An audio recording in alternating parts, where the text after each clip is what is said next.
तर या कायद्याच्या निषेधार्थ ठिकठिकाणी संप होत आहेत, आंदोलनं होत आहेत। मात्र आता केंद्र सरकारला विरोधकांनी देखील धारेवर धरलेला आहे। जनविरोधी काळे कायदे करू नका, वाहतूकदारांच्या संपाला विरोधकांकडून पाठिंबा मिळतोय।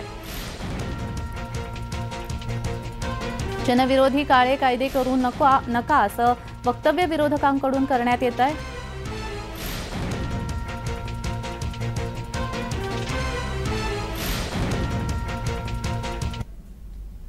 तर या संदर्भात विजय वडेट्टीवार यांनी काय ट्विट केलंय पाहूयात। वाहन चालकांवर अन्याय करणारा कायदा केंद्राने रद्द करावा। जनविरोधी काळे कायदे पारित करून जनतेला वेठीस धरण्याचं काम केंद्र करत आहे। समाजातील सर्व घटक सातत्याने केंद्र सरकारच्या विरोधात आंदोलन करतायत। वाहन चालकांवर अन्याय करणारा कायदा केंद्राने रद्द करावा।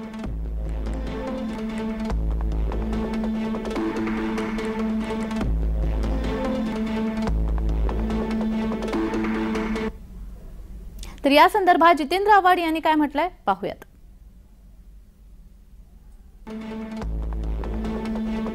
अपघात कसा झाला, जबाबदार कोण, कुठलीही तपासणी करण्याची तरतूद यामध्ये ठेवलेली नाहीये।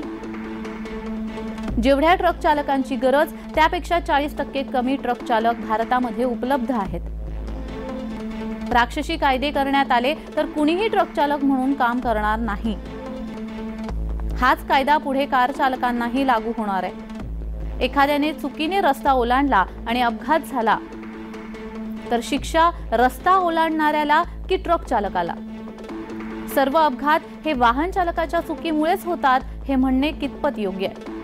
भारतीयांना फक्त तुरुंगाचीच भीती दाखवायची एवढेच काम आता सरकारचे आहे। रस्ता ओलांडताना अपघात झाला तर त्याच्या घरच्यांना 10 लाखांचा दंड आकारणार का? एकतर्फी विचार करून कायदा होऊच शकत नाही।